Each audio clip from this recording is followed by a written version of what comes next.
Hey, this is This Week in Self-Hosted. I'm your host, Ethan. Today I am joined by Zack Pollard, one of the developers on the Immich team. Zack, thanks so much for joining me. Should we jump right into it? Yeah, I think let's get straight into it. Cool. So a lot going on as usual in this week's newsletter and the self-hosted community. I want to kick off with just a couple things I call out before I actually jump into the news section. I'm sure most people who follow this series and newsletter are familiar with Bluesky and the influx of users who are joining Bluesky just as a result of everything going on socially and politically. And I try very intentionally not to get into that in the newsletter, but I call out that I did join Bluesky this week, and not to kind of like toot my own horn or anything, but if you're not aware, any of our listeners are not aware, Bluesky has this concept called starter packs, where people can create essentially lists of people on Bluesky that they would recommend for following for a topic. So when I joined this week, I wasn't sure who to follow or how to find other people from other social networks. So I actually created a self-hosting starter pack on Bluesky this week and have started compiling just people who post about open source and self-hosted software on Bluesky as an easy way for people who are joining to find other content creators. Zack, I remember from our podcast interview a couple months ago that Immich didn't really have much of a social presence. Has that changed at all? Not particularly. I mean, we still don't have really any socials. We made a Twitter X account recently. I'll forever call it Twitter, I think. I don't think it'll ever change. But yeah, we don't have Bluesky. I think one of our contributors made like a Facebook group, which apparently has got quite a few people, but I don't think any of us are in it. Yeah, no, we don't really have much outside of Discord, really. Yeah, I think when we chatted about this, we talked about just the amount of bandwidth it takes to run a Discord server and, possibly not wanting to add on to that. So I completely understand. I wouldn't even want to manage a Discord server myself. I find it hard enough to stay on top of social media. I think Bluesky is interesting because it's not necessarily just another X clone. It does have this underlying protocol called Atmosphere that is very similar, I think, to Mastodon and the Fediverse as far as people can self-host different parts of it. I think it's broken up into more microservices than the Fediverse is. And I'm not quite sure it can be completely self-hosted yet, but I actually do see Bluesky being a little more adjacent to self-hosting than X. So I think in the coming months, people will probably see me talk about it a little more. And it's not for any reason other than just that adjacency that I'm calling out here. So want to move on. As I said, I know we have a lot going on. Shifting over to the Fediverse a little bit, one of the articles I have in the news section this week is a first look at an app called Loops, which is actually developed by the PixelFed creator. This might sound gibberish if you're not at all familiar with the Fediverse or anyone who's listening to this. PixelFed is essentially an Instagram clone for the Fediverse, so people who want to just do photo sharing. It's very similar. It's a very great platform, really cool mobile apps as well that work really well. Loops is essentially the TikTok version for the Fediverse. So it is just videos that you can share. You can scroll through kind of that vertical feed. And that's launched more recently. I think it's been in beta for a bit and people could sign up and be accepted into the beta. But it's more widely available now. So if anyone's looking to get away from TikTok and looking for a self-hosted alternative, although I don't think the source code is available for Loops yet, that's out there. Zack, I'll assume you and Immich aren't a part of the Fediverse either. If you're limited to X, is that correct? Yeah, we aren't on any of that kind of stuff. But yeah, I mean, loops as a concept is interesting. I think it's great for people who just want to share stuff. I'm just interested, I think, in general about things that rival like TikTok, try and rival like YouTube and stuff like that in the self-hosted or like Fediverse space. Like, I don't know how they attract the bigger creators. Like, will bigger creators get onto that kind of stuff? Because I think that at the end it comes down to advertising and monetization and that kind of thing. I'm just interested how those problems eventually get solved, and in these areas. Yeah, and to be honest, I'm not sure that they've been solved ever, and I think that's a Fediverse thing. Yeah. I know it's grown a lot in the past couple of years with everything going on, people trying to get away from big tech. But I think if you look at the growth of the Fediverse versus even Bluesky recently, Bluesky is blowing it out of the water because it's been able to get some of those bigger names over to the platform where the Fediverse is struggling. And to your point, I don't know how things like PixelFed and Loops get the big names there as well. And so it does feel like we often end up with really great open source apps that are great alternatives for some of these hosted services, but not people aren't quite using them because it's hard to get people to some of those bigger name celebrities and whoever else people follow to move over to these platforms. I agree with that 100%. Yeah. Sorry, I was just going to say, it's just, I think it's one of those things that people don't necessarily want to be solved, like people that are consumers of the apps, because they don't want the advertising and they don't want to see it. Like it's maybe half the reason that people are using these things. But at the end of the day, the whole reason that people do this job is to get paid. And I think it's one of the things that's overlooked. Like with like YouTube, you've got like sponsor block and like ad block for all the YouTube ads, which does impact revenue. And some people are okay with that stuff and some people aren't. But I think like other platforms just don't have those things. So yeah, I'm interested. I've heard people with ideas of how to do it in like a more fairly distributed way. But at the end of the day, advertising is what pays the big money for a lot of these things. So it'll be interesting. Yeah, absolutely. And I'll absolutely keep an eye on it myself. I did sign up and was accepted into the Loops program, so I have an account. Haven't posted any videos. I have absolutely no idea what to post. I browse TikTok, but I've never posted TikTok videos either, so I guess I need to figure that out. But I'm going to pivot here into our next news item, which I know you will have some thoughts on because you are a Home Assistant guy. They released their roadmap for their year-end roadmap recently. And it's interesting if you're a Home Assistant user to go in and just read that and just see what's coming. And it's interesting to see how that flow goes. But one of the reasons I included, and I wanted to talk about it a little bit, is because the roadmap actually I saw popped up on Reddit because they have some screenshots or some photos in the roadmap article of some upcoming voice hardware that they're working on and they're going to release. They've been through the whole year of voice stuff and trying to integrate this idea of using your voice to control your smart home into Home Assistant, because that's one of the biggest benefits people get from external platforms like Google Home or Alexa or something. And so they have some really cool looking hardware that they were showing off a little bit, and it makes me excited.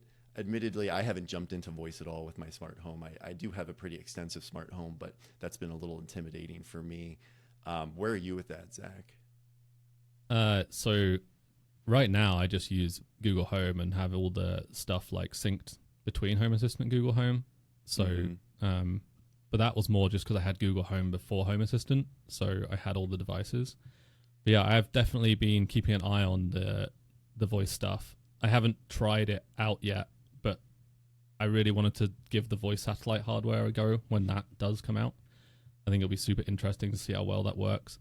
I actually saw they had a web page up for training their wake word stuff, so you could go on there and basically kind of similar to what Google does when you first set up Google Home. It will ask you to say like, "Hey Google," like, "Oh, mine is going to start responding now. I shouldn't have said that." And it will say it asks you to say all those different phrases that it can do, but it's the same thing, but they're training like a big model to recognize anyone saying it is the idea. So yeah, I think the more people go and do that, the better. But yeah, I'm really interested for that hardware to come out. I think it'll be really cool. Yeah, and there's also, it's escaping me at the moment, there's software out there where you can also train it so that your voice is the voice of your voice assistant, which I know just said voice like 4 times in a single sentence, which is really cool to me. Again, I feel like it probably takes a little more time than I have right now to sit down and just record a bunch of sentences. But that idea is really novel to me as well, that I could be like talking to myself as I'm controlling my lights and stuff. But I remember I looked into this like a year ago or something, all the voice stuff. And at the time there was some lag, I think, between when people were giving voice commands and just the time it took, I don't know, their Raspberry Pi or whatever was listening to send the command to the server for the server to interpret that command and then to send a response back. I think I've read that that's improved yet, but I remember that being one of the hangups for me as far as like, okay, I don't think I'm ready to try this yet. Yeah, but to be fair, I think like Google Home itself is like pretty bad for latency in general. Like its recognition speed, it still has to go send that off to Google servers and like translate it, then reply to the device, and then the device maybe has to go back to the internet to control that device. So it's also not particularly great, to be honest. I saw the Chat GPT, I think it's 4.0 like demonstration, and that was pretty cool. If you that was a couple months ago now, I think, where they were having a full on conversation, and the latency on that's pretty low, like almost a normal conversation. Like one of the things I've always been interested in since all this, like since general Chat GPT like models have been exploding in popularity and what they're able to do, I really want to see like a model that you can just throw all of your like essentially Home Assistant like entities at, and it just you don't have to program it, because I think one of the things you have to do with Home Assistant still is like put in the prompts that you want. You still I'm not too well versed in how it's all set up at the moment, right? But I think ChatGPT or one of those style models like Llama or whatever, they could be really good for that kind of thing. Like taking all of the entities you have as context, and then you say like turn on this light, and it's like, oh well, I have that light in this context, then I can go and tell Home Assistant to go and turn it on. They'll probably still hallucinate, but you know. Yeah, I remember talking to some of the Home Assistant folks, and the release of AI was like really great for them because it opened up a lot of possibilities for them and automation that they might not have otherwise had easy access to. So I think we're going to see Home Assistant lean into that a lot, whether it's like ChatGPT or AI that people can self-host. Yeah. But I'm going to pivot. I know we have some cool software coming up, and actually a lot of Immich things happening this week that I love the timing of having you on versus with some of these things coming out that I want to jump into. First, I do want to kick off with just a notice to people listening who are using self-hosted music or audio streaming servers. There's a very well-known desktop client for things like Subsonic and Navidrome called Feishin, that I often see recommended across self-hosted communities for people who are looking at ways to stream their music.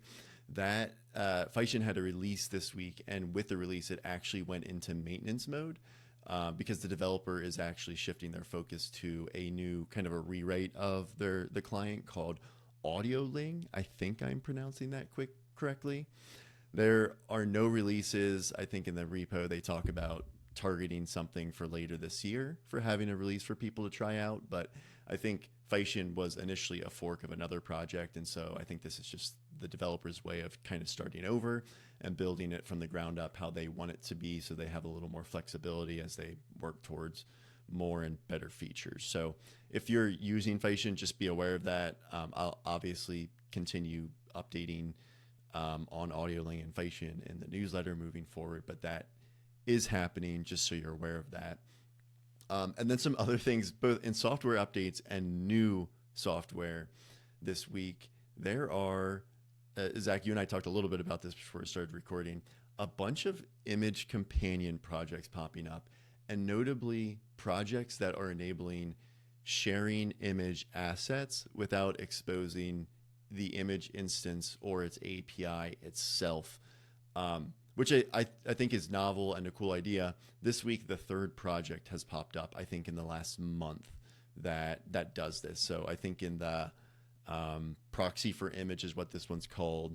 There's an update that included the updates for the first one that came out called Immich Public Proxy, which is the first one. And this one came out, I think, a month ago, and initially required someone to use a different subdomain to serve the share URL on versus what Immich is hosted on. And now this week they dropped a release that allows it to share a domain or a subdomain with Immich.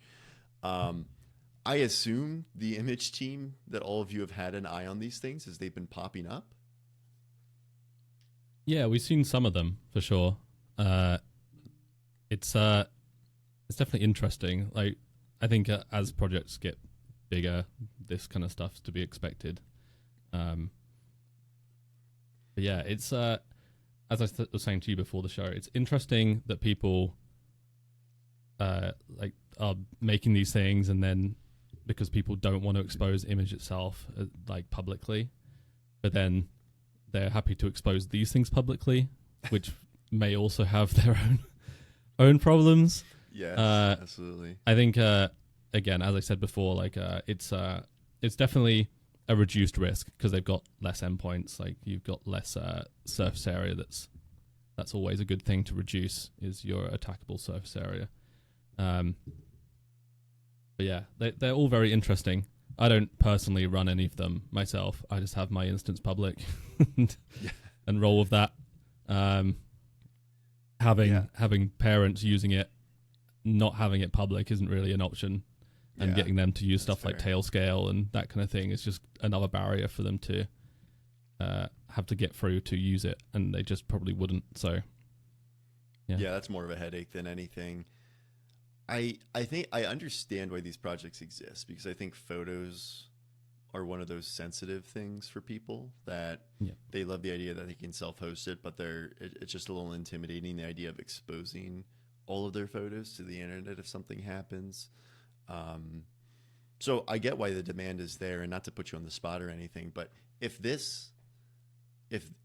clearly there's demand for something like this, is this something that could be built into Immich in some way that Immich could officially support the idea of, okay, you don't want your instance public, but you want to be able to share things publicly. We can do this for you rather than having to rely on some of these other projects. I think that's it's an interesting one.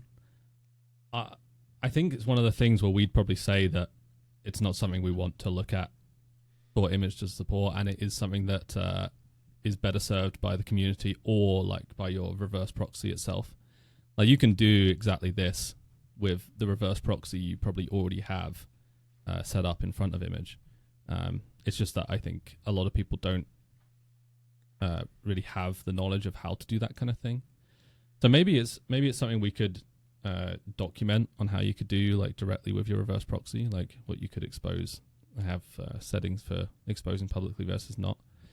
The issue is then keeping that up to date if our endpoints change, or given Immich isn't in a stable place yet, there's still potentials of like APIs changing and the page URLs changing and that kind of thing. So yeah, are you talking about something maybe like just blocking external IP addresses from accessing certain paths within Immich when you're configuring your proxy?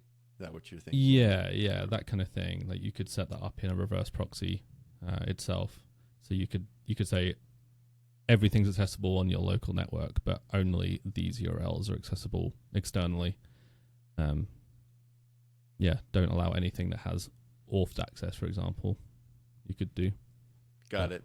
Yeah, that makes sense to me. And I'm a Caddy user. I'm thinking about how I would do that with Caddy, and it seems pretty straightforward. But to your point, I think Immich is a gateway for a lot of people into self-hosting, because I think like photo hosting is one of the things that people initially are like, hey, I need to get away from hosted services. This is kind of the first push into self-hosting. So I can see how daunting that might be to people who aren't necessarily familiar with self-hosting and proxies. So I completely get that. Which also scares me a lot when we're dealing with when we're chatting to people on our Discord server, and these guys are like, oh, I've never I've never ran something before. I don't understand how this works. And we're always helping out. But like it terrifies me how much photo data is now in Immich that isn't backed up, is being run by people that don't understand backups, don't understand that hardware can fail and you can lose everything, or don't like test their backup process. Like, one of the things that always worries me is that Immich is like an enabler for people to lose their data. Because if they move everything from like Google Photos into Immich, right, and they don't have any experience, and they don't have it backed up anywhere, and that hard drive fails, then it's all potentially gone, right? Yeah, which is one of the things we want to eventually like make easy to solve, like with like online, like our own backup solution, like end-to-end encrypted backup solution. And we made the first step towards backups with automated database of backups recently, to your local.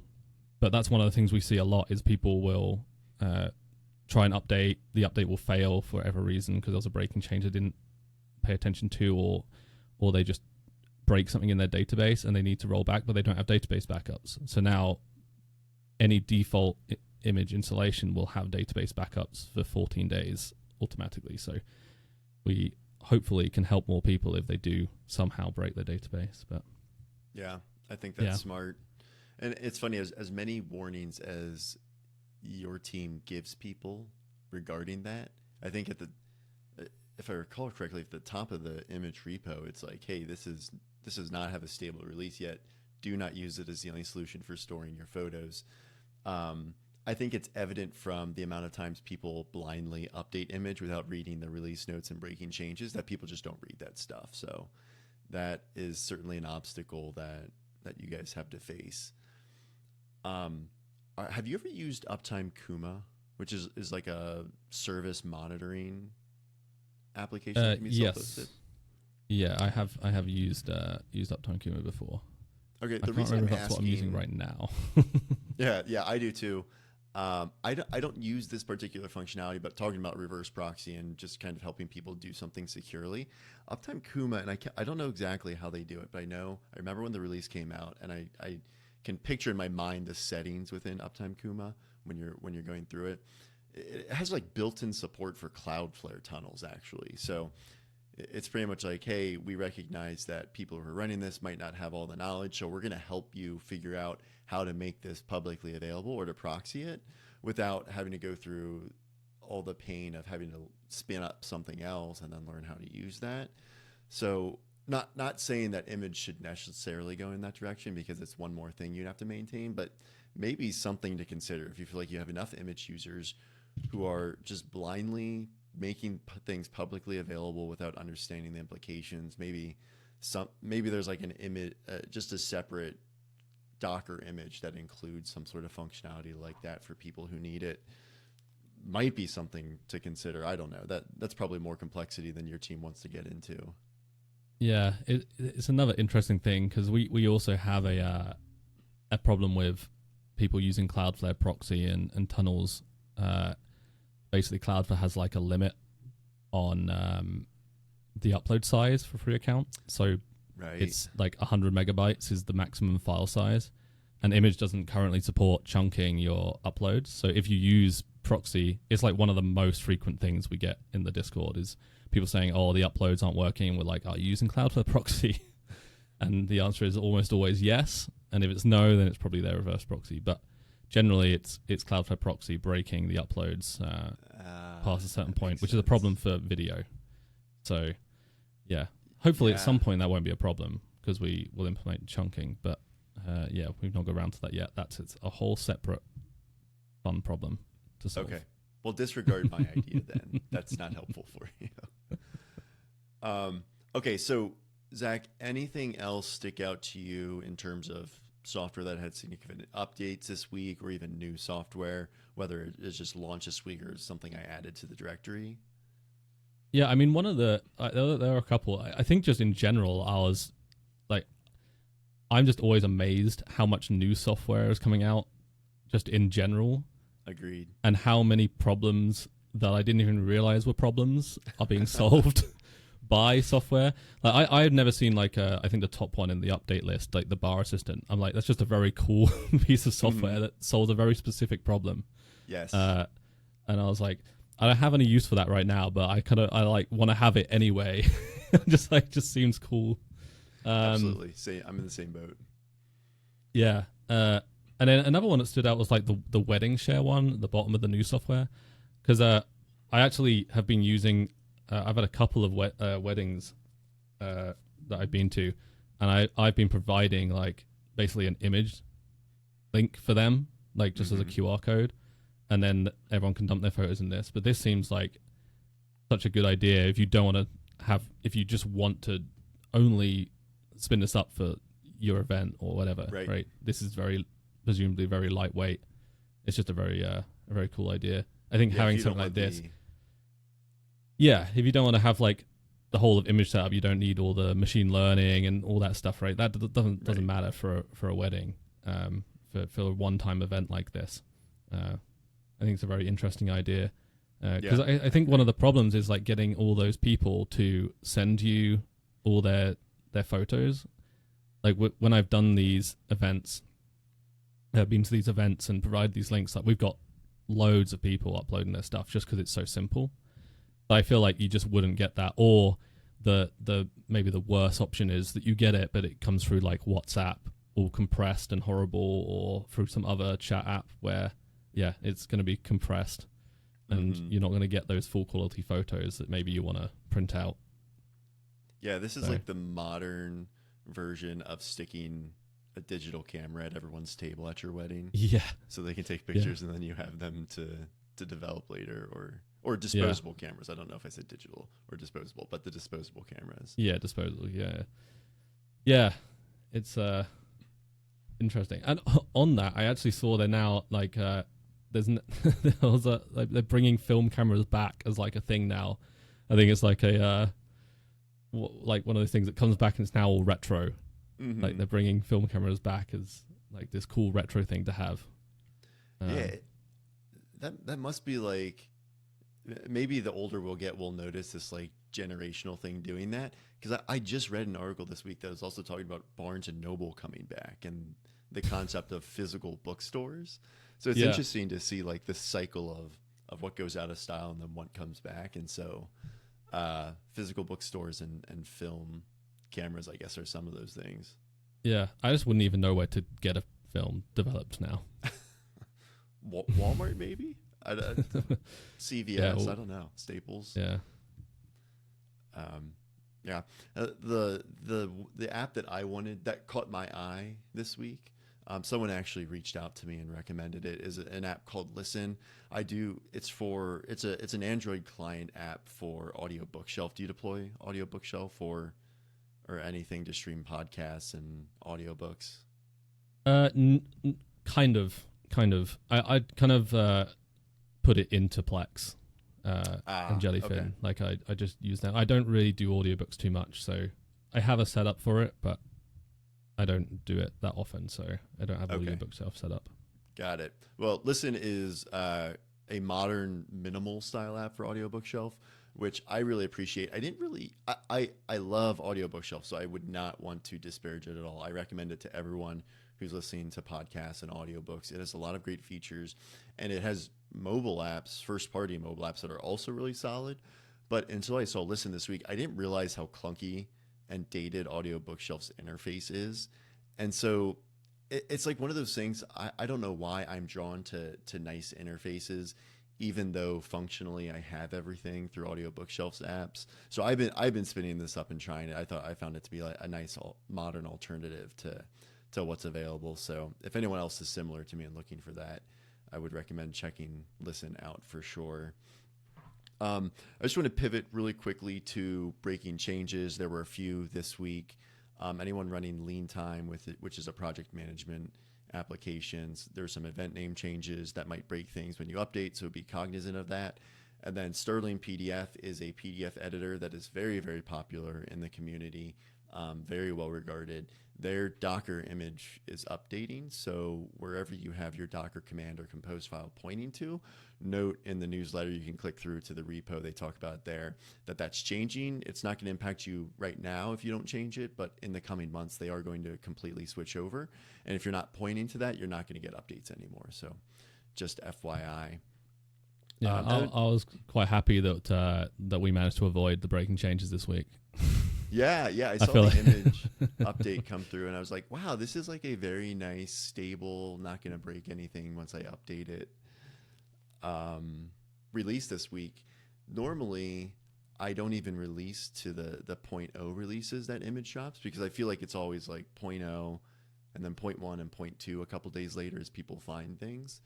But I don't think that happened this week, did it? I think we still had a 0.1 and 0.2. But yeah, I get a lot of people. We get a lot of people doing that, where they're like, "I'll wait till the 0.1 or 0.2 release." And it's like, it's funny. It never affects me. I think people use Immich a lot more thoroughly than I do. But every time I see the fix, I'm like, oh, I don't think I would have ever noticed that anyway. So I don't know why I wait, but I do. They're generally pretty minor fixes, usually. That's what I thought. I'm just going to end on the community content section here. Had a couple interesting articles. The one here, I've noticed SearchNG has been getting a lot of publicity lately, and I'm not quite sure what's driving that. Like, I understand the push to have your own kind of like cookieless private search engine via Google and getting the capabilities of that. But I don't know what's happened in the last month or two that seems to be driving this, but it is. And this week I found an article that talks about integrating Bookstack with it. So when you use your SearchNG service or proxy, not only are you getting results from Google or whatever other search engines you might be plugging it into, but you'll also get results from your Bookstack instance, which is a popular wiki application that people deploy. So I think it's a cool demonstration of the capabilities SearchNG has if you're one of those people who's jumped on the privacy train recently and are deploying that. There's another article. Again, I feel like this week it's like Fediverse and new image apps seems to be the theme of this week's newsletter. There's an account I follow on the Fediverse, Stefan, who has a lot of really cool resources if you're a Fediverse/Mastodon user. But he in particular runs 50 different bot accounts for the Fediverse that do different things. And one of the popular servers that hosted bots recently shut down or announced they're shutting down. And so this article is just about him figuring out what he's going to do with his bot accounts now that that server's shutting down. And eventually he moves to his own self-hosted instance of Mastodon, which is possible if you weren't aware. And that's why I talk about the Fediverse a lot, because it is very capable in terms of being able to self-host. So I found that particularly interesting as well. And with that being said, I think there's some other great content here. Scratch Map as the spotlight this week, travel tracking maps but has both world maps and maps for specific countries for marking off states and territories, if you're interested in something like that. And then a bunch of great YouTube content this week for people who are looking to spin something up, but like kind of that guided approach where they're doing it alongside someone else. So, Zach, did I miss anything that you wanted to discuss as we work through this week's draft? No, I don't think so. I was just going to say, I think the scratch map thing is really cool. I'm probably going to set that up for myself. Another to keep track of. Another like I didn't know I needed this, but now that I see it, I want it type apps. Yeah, definitely. So cool. Well, thanks everyone for joining. Appreciate listening. I will obviously all of the links in the newsletter will be in the newsletter that's published today.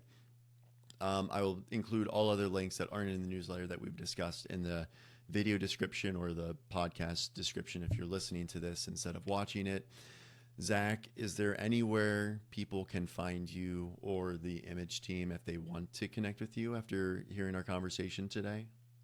I think just the Discord, which you can find with discord.immich.app and or go via the GitHub. It's on there. And also we'll be a few of us will be at FOSDEM in the 1st and 2nd of February 2025. We'll have a stand on the 2nd, so if anyone wants to come say hi, we'll be there. He's in Brussels. So cool.